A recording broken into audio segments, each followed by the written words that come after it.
Hola, ¿qué tal? Bienvenidos a Mesa de Diálogo, este espacio de encuentro que propone semana tras semana rosario3.com. Hoy el invitado es un notable escritor, periodista de la ciudad de Rosario, docente de la Universidad Nacional, también de nuestra ciudad, Pablo Bielski, viejo amigo. ¿Cómo te va, Pablo? ¿Cómo estás, Roberto? Gracias por la invitación. Bueno, 30 años que nos conocemos, creo que decíamos antes de iniciar este diálogo, la primera entrevista que te voy a hacer, ¿eh? Eso sí, 30 años, o sea, nos conocimos de bebés. De pequeño, y siempre Sí. fuiste un ilustre intelectual, digamos. Esto de, vamos a de alguna manera dialogar, la excusa, el disparador es el libro, que a ver si podemos mostrarlo en algún momento, el libro China, que es un compendio de viajes, crónicas de viajes, que tiene muchos antecedentes, todo aquel viajero que tiene el espíritu de esponja, de absorber las historias que va deambulando, tiene ganas de buscar palabras, ¿no? ¿Y vos encontrás en esto un desafío como escritor, como periodista? Sí, es así, vos lo has dicho cuestiones claves, el hecho de el desafío y el buscar las palabras. Quizás los primeros conquistadores que llegaron aquí a América se encontraron con eso, se encontraron con un mundo que era completamente ajenos a su mundo y que tenían que ponerles palabras a plantas, a flores, a animales que no conocían, que no eran como los de Europa. Tenían que bautizar todo el tiempo. Bautizar todo el tiempo. Entonces, bueno, se encontraban con que no había palabras para esos seres y esos objetos y esas plantas que ellos estaban viendo. Y tenían que inventarles nombres, ¿no? Entonces, bueno, ese es un desafío de, al mismo tiempo, ser fiel a la realidad, porque era un trabajo de cronistas, se llamaban cronistas de Indias, ellos decían las Indias, ¿no? A nuestro continente. Para ser fiel a la realidad había que ser creativos, había que inventar, digo, toda una lección para los periodistas, ¿no? No, ni hablar. Cuando vos vas, esta cuestión de atravesar lugares nuevos, meterte en lugares nuevos, ¿cómo ves lo que ves? ¿Desde qué lugar lo ves? ¿Lo ves digamos, cargado de tu construcción cultural? ¿Tratás de despejarte de tu historia? ¿Cómo haces para ver lo que estás viendo en otro, digamos, o en otros? Claro. O en otros objetos, en otras calles, otros edificios, otras personas. Bueno, ese es justamente otro de los grandes desafíos, de los tantos desafíos que implica viajar. Por un lado, uno siempre va a ver las cosas desde su lugar, desde su mirada, con su historia y con sus prejuicios, pero a la vez uno va a tratar de desprenderse de todo eso y tratar de ver las cosas como por primera vez, como quien las descubre por primera vez, desde una mirada que tiene su historia, que tiene sus propios prejuicios y sus propias concepciones, que como vos bien decías no tienen nada que ver con lo otro, por eso se habla de la otredad, pero tratando de entender eso otro y asimilarlo a lo propio, ¿no? Es un doble juego, ¿no? Vos sos muy estudioso, en realidad quienes te conocemos sabemos que sos muy preciso, muy dedicado. ¿Te has sorprendido en este derrotero, en este rumbo que has hecho sobre distintos lugares, distintas situaciones? ¿Te has sorprendido en algún acontecimiento con información que no tenías? Sí, mira, yo te digo, cuando uno viaja es algo que yo hago, me preparo, realmente sí. Sí, me imagino. Estudio un montón. ¿Estudias antes de entrar al lugar? Sí, es más, hay lugares como que no me da el piné para ir. Uno de esos lugares es el que da el título al libro, China. El libro se llama China y yo no fui a China. Claro, no es una crónica de China. No. No hay ninguna ciudad china, nada. No, China es el lugar al que no fui. Por eso se llama China. El libro, obviamente, hay un texto que es como un prólogo donde se explica por qué China. Esto? Claro, porque China es como un símbolo del lugar inalcanzable, del lugar que está en otro. ¿Y por qué? ¿Y por qué crees que China es inalcanzable? Primero porque no conozco el idioma. Al no conocer el idioma y siendo que muy pocos chinos hablan inglés o hablan otro idioma que yo pueda manejar, son muy pocos, los hay, obviamente que los hay, pero vos te lanzás, según me han contado mucha gente en la que confío, vos te lanzás a una calle de China y estás estás jodido, ¿no? Estás Si me solo. permitís la palabra, estás jodido. Totalmente hermano. sola. Sí, sí, es complicado. Más que en otros países. Me ha pasado en otros países. Esto no es que solamente pasa en China. Pero Podés no, viajar con un traductor, una traductora. Claro, claro. O algún apéndice que te... Podés hacerlo, pero eso sería como me quitaría una de las experiencias más alucinantes que yo busco al viajar. ¿Cuál es? Lanzarme solo, completamente vos solo. cuando viajás a haces una la crónica calle. solo. Solo, completamente solo. ¿Llevas Sí, sí. herramientas para la crónica? Sí, llevo una libretita pequeña que pueda entrar en un bolsillo y después una mochila con ya algún cuaderno de un tamaño mayor y una computadora. La computadora. Sí, ¿La sí. crónica la haces a mano o la usas? Hay momentos en que lo tenés que hacer a mano porque vos vas caminando, te metes en un lugar y tiene que ser a mano. Después en algún momento la pasás a la máquina. Me contabas el proceso de la crónica, que es interesante saber. Sos muy estudioso, intentás conocer el lugar donde vas a ir antes de ir. Sí, la historia del lugar, sobre todo la historia antigua del lugar y la situación política y social actual del lugar. Cuando llegás eso no te sirve, a veces te sirve, pero siempre te falta algo, Roberto. Nunca es suficiente. ¿Qué sorpresas necesario, pero no suficiente. Te preguntaba, ¿qué sorpresas recordás de esos momentos en donde vos, preestudiado, te encontrás con que la situación te incomoda, te agrada, te exalta, te euforiza o te angustia porque te sorprende? Y mirá, sorpresas. Hay una crónica de los atentados en Londres en 2005. ¿Vos estabas ahí? Y yo no tuve nada que ver con los atentados, o sea, porque la única forma de saber, digamos, obviamente. Sí. Yo justo pasaba por ahí y, como dice el bolero, vi gente correr, ¿viste? Y bueno, salía de la estación del subte. Yo estaba en Londres por otro motivo, ni siquiera de visita, estaba justamente por una cuestión académica, estaba en un congreso cerca de Londres, en la Universidad de Cambridge, viajaba a Londres, que queda cerquita, y ocurrieron esos terribles y desgraciados atentados, ¿no? Sí. Entonces, eso es claro que es una sorpresa, porque es una cosa de gran interés periodístico, y da la casualidad de que uno es periodista y está ahí para hacer una crónica de un hecho tremendo, que claro, los periodistas de todo el mundo llegaron tarde.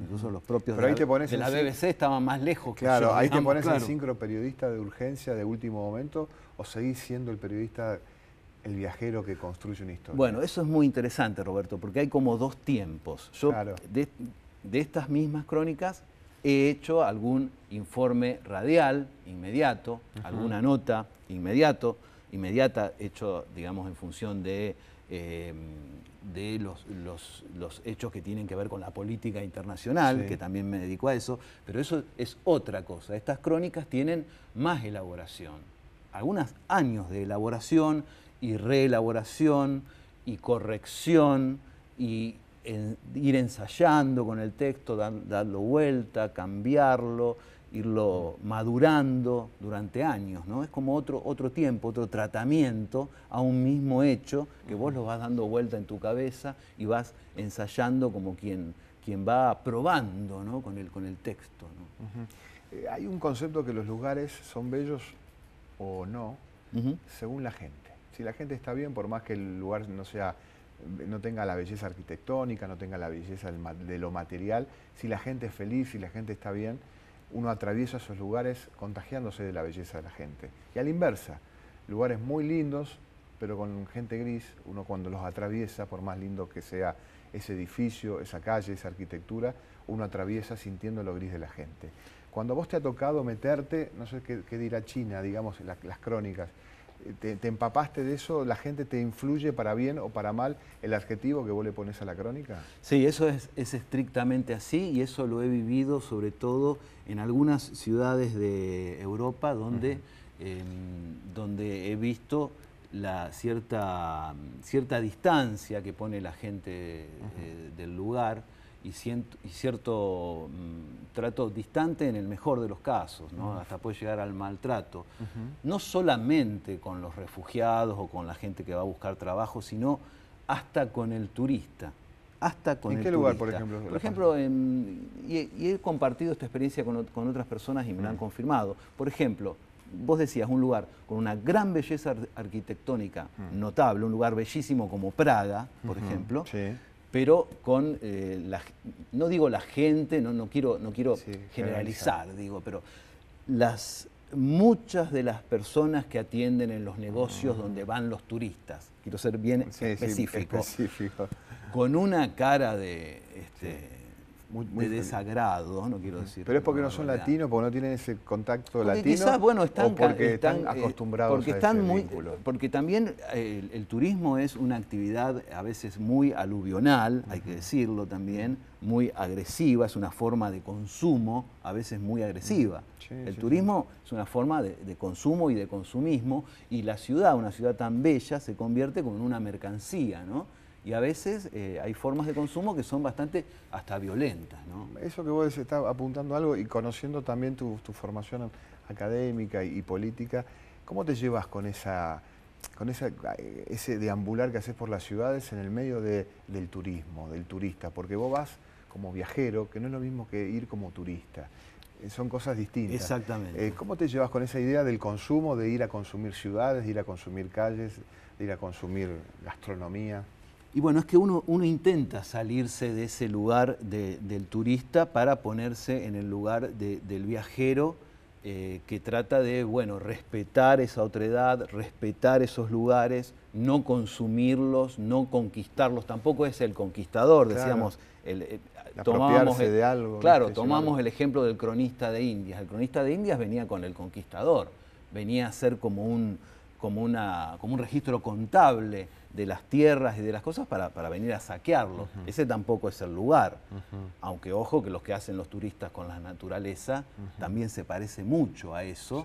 Sí. Y hay que ver cómo en los lugares naturales, sobre todo las bellezas naturales, tienen que poner letreros pidiendo por favor a los turistas que no se lleven un pedazo del Partenón a la casa, ¿no? Porque puede ser un buen souvenir. No, ni hablar. Pero, y tu laburo, no, ¿viste? El laburo del cronista de viajes se ha utilizado mucho para vender viajes también. También. Ese tema. Entonces, vos me decías, yendo a tu pregunta, uno trata de correrse del lugar del turista y ponerse en el lugar del viajero más respetuoso de la cultura, de la historia, pero a veces uno, es un intento, pero las grandes ciudades son grandes dispositivos y maquinarias capitalistas y nadie es tan poderoso como para no caer en eso. Es un intento, que hay que hacerlo, por respeto a la cultura y a las historias de esas ciudades, pero nadie lo logra del todo, y yo tampoco, obviamente. Vos escribís porque es tu oficio, escribís porque estás preparado para eso, pero cuando haces un libro como China, te preguntás por qué haces un libro de crónicas de viaje, por qué viajás con la libretita, por qué viajás con la libretita, la virome y la computadora. Sí, para mí no puedo concebir viajar sin escribir, o sea, nunca lo he hecho. ¿No sabes lo que es ir a una playa, por ejemplo? No. Ir a una playa, estar haciendo nada, leyendo un libro. Lo he hecho, sí, lo he hecho, pero muy pocas veces y no es lo que más me gusta. Lo he hecho muy pocas veces, sí. Justamente, bueno, para leer un libro o para ponerme a escribir sobre los apuntes que he tomado en un viaje anterior, puede ser, pero muy pocas veces lo he hecho. ¿Vos viajás para trabajar? Sí, sí. Para trabajar de otra manera o para hacer otro tipo de trabajo que tiene que ver con el placer o con lo que me gusta, pero sí, fundamentalmente sí, la respuesta es sí. ¿Los lugares que te faltan, además de China, que te gustaría de alguna manera meterte como ese viajero cronista que sos? Y me faltan muchos lugares, pero sobre todo lugares de Oriente, algunos lugares de América, que es muy grande. Conozco varios países de América, pero me faltan. Pero sí, lugares del lejano Oriente y de Medio Oriente también, que bueno, por cuestiones que se hacen difícil ir a algunos lugares de Oriente también y de Medio Oriente. ¿Cómo es entrar, después, pasar fronteras, ir a ciudades desconocidas, con gente desconocida, en soledad? ¿Cómo es eso? ¿Cómo se convive en esa cuestión de no tener a lo mejor en lo inmediato, más allá de tu libretita, alguien con compartir algo, una exclamación o alguna situación? Y es la soledad.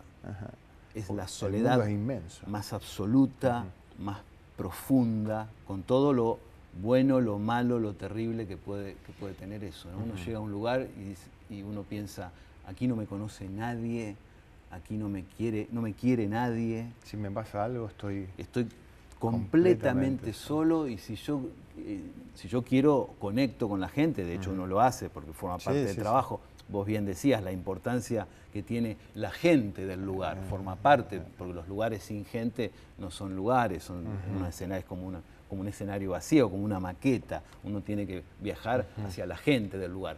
Pero si uno quiere, tiene la posibilidad, y más en estos tiempos, que uno puede ir a un supermercado y comprar las cosas, y podés cambiar monosílabos. Si uno quiere, y lo he hecho, podés pasar días y días sin intercambiar palabra con ningún ser humano, si uno quiere. Una experiencia terrible, pero si uno quiere pasar por ese grado de soledad y de introspección tan absoluta, lo puede hacer en un viaje. Lo he hecho. ¿Lo hiciste en dónde, por ejemplo? En distintas ciudades, incluso en grandes ciudades, porque esto de que en las grandes ciudades uno está solo, o sea, la cuestión de la soledad poblada, grandes capitales del mundo, uno puede estar absolutamente solo entre una multitud, no sé, en Nueva York, puede estar absolutamente solo. Y para cruzar una calle tenés que esperar un buen rato, digamos. Está lleno de gente en todos los lugares, pero sos nada. Preguntas con prejuicio y obviedad al mismo tiempo, todo el peligro que eso implica. ¿Viajás, viste que dicen el viajero que huye por un lado o el viajero que busca el lugar en el mundo, su lugar en el mundo? ¿Vos tenés dilemas personales frente a esto, esta cuestión de sentirte incómodo en este lugar, por un lado, o de ir a buscar un lugar que tenga más que ver con vos que este en que habitás? No, yo creo que mi lugar en el mundo es este, y que yo llevo mi mirada, que es de este lugar, mi mirada que es bien argentina, y uno encuentra su lugar en el mundo o confirma. Yo confirmé que mi lugar en el mundo era Argentina y me sentí argentino cuando dejé la Argentina, porque vos recién ahí podés mirar la Argentina desde otro lugar y entender precisamente qué es ser argentino y rosarino, si querés también, para ser más específico, ¿no? Y siendo más específico, y a la vez, pero es una huida, ¿eh? Yo ahí opto más por la huida. Escapaste un poquito. Sí. Es la huida, pero no en el sentido de escapar, sino la huida en busca de un punto de vista que te permite entender tu lugar en el mundo, que es el lugar donde naciste. ¿Qué sentís cuando entras de nuevo a tu lugar? ¿Sentís algo cuando estás, no sé si vendrás en Bondi desde Buenos Aires después de haber tocado aeropuerto o directamente en el aeropuerto de Rosario? ¿Qué sentís cuando estás llegando a tu lugar? Y se sienten una mezcla de cosas muy extrañas. Una alegría por reencontrarte con tus seres queridos, con tus amigos, una gran confusión, una sensación extraña, y también, bueno, ya empezás a ir elaborando y tratar de ir entendiendo, va decantando todas las experiencias que tuviste en el viaje, porque se demora, Roberto. O sea, yo no puedo escribir inmediatamente lo que me pasó. Por ejemplo, en este libro escribí... ¿No tenés miedo de olvidar? No, lo tengo todo anotado. Lo tengo todo anotado. Pero, por ejemplo, en este libro no pude escribir algunas crónicas sobre mi último viaje. Por ejemplo, en el último viaje estuve en Islandia. Fue uno de los lugares más alucinantes que conocí en mi vida. Alucinante en el sentido estricto, ¿no? Y no está. Y no está porque todavía no... Tengo un montón de apuntes sobre Islandia y no los puedo terminar de darle forma. No lo puedo acomodar en mi cabeza, esa experiencia. ¿Viene Pekín o viene otro libro próximamente? Sí, el problema cuando vaya a China, no sé cómo le voy a poner al libro. Rosario le voy a llamar. Claro, no. Rosario. En Rosario, cuando caminás por Rosario, viajás, ¿caminás con esos ojos de viajero, de cronista? Y sí, mis primeras crónicas fueron crónicas hechas acá en Rosario, claro. Cuando trabajaba en el Diario Ciudadano, en la sección Ciudad. Mi primera experiencia como cronista fueron acá en Rosario. Mirás la ciudad, digamos, también como un viajero a veces. Sí, me gusta mucho mi ciudad y la camino mucho, además. Me manejo siempre caminando y sí, esa mirada, sí. Esa mirada de cronista con los detalles y las cosas, la llevo conmigo, sí. Dos preguntas finales ya. La primera, Rosario es un lugar volcánico, se ha transformado en los últimos 5 años en un lugar volcánico, un lugar donde las esquinas o las calles pueden esconder muchos peligros. Cuando fuiste en estos viajes como un solitario viajero, ¿te has topado con la vigorosidad o la tensión o el peligro de otras ciudades, además de lo que me contaste de la explosión en Londres? Sí, sobre todo bueno, en lugares de Medio Oriente, en Franja de Gaza, en Jerusalén, sí, sí, lugares realmente donde la violencia es muy patente y se vive en el aire una tensión. ¿No sufriste nunca agresiones?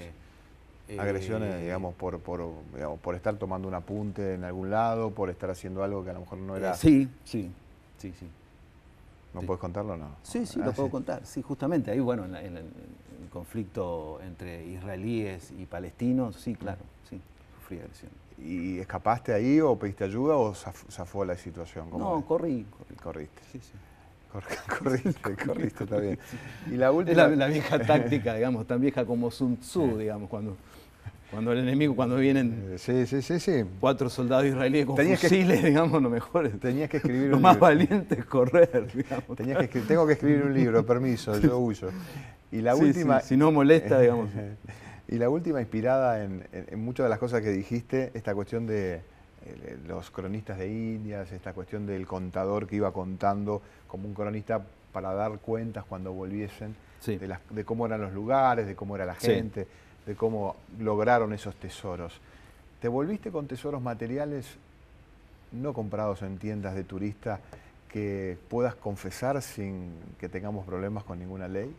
Si te volviste con tesoros que hayas quitado o sacado de alguno de tus viajes. Además de las palabras que le pusiste a las crónicas, por supuesto. No, tesoros, pero que son, como vos bien decís, sin ningún valor, son materiales en el sentido más estricto, un papelito, una cosa, pero un no, objetito, un objeto que tiene un valor sentimental para mí, como un recuerdo de un lugar, una servilleta de un bar, un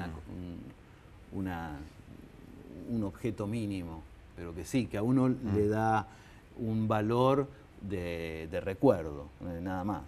Y después, bueno, he sacado como apuntes visuales, fotos, porque también eso me sirve después para reconstruir. Vos decís, ¿cómo no olvidar? Y bueno, porque tengo un montón de fotos, sobre todo fotos de letreros, de carteles, de detalles, de esquinas, de baldosas.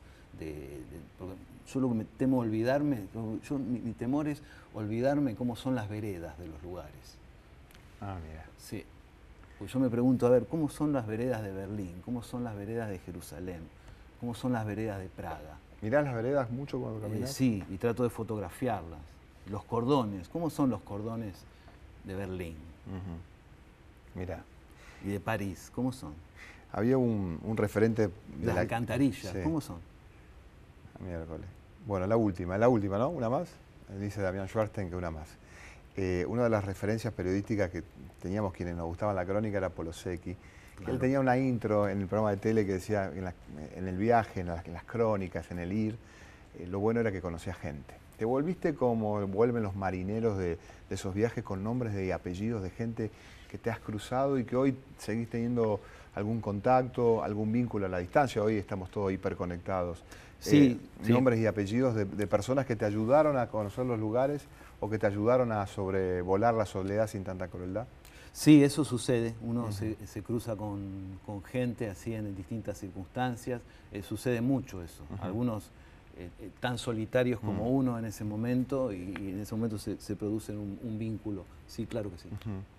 Bien, bueno. ¿Para cuándo pensás ir a China? Y cuando esté preparado. Y por ahora no lo estoy. Bueno. Seremos testigos de ese viaje entonces. Gracias, Pablo, por venir. Gracias por la invitación, Roberto. El libro se consigue en todas las librerías de la ciudad. Así es. Bueno, vamos a leer China. Gracias. Gracias por acompañarnos. Pablo Bilski, docente, investigador, periodista, cronista de viajes en esta mesa de diálogo. Nosotros le agradecemos su presencia y hasta el próximo encuentro.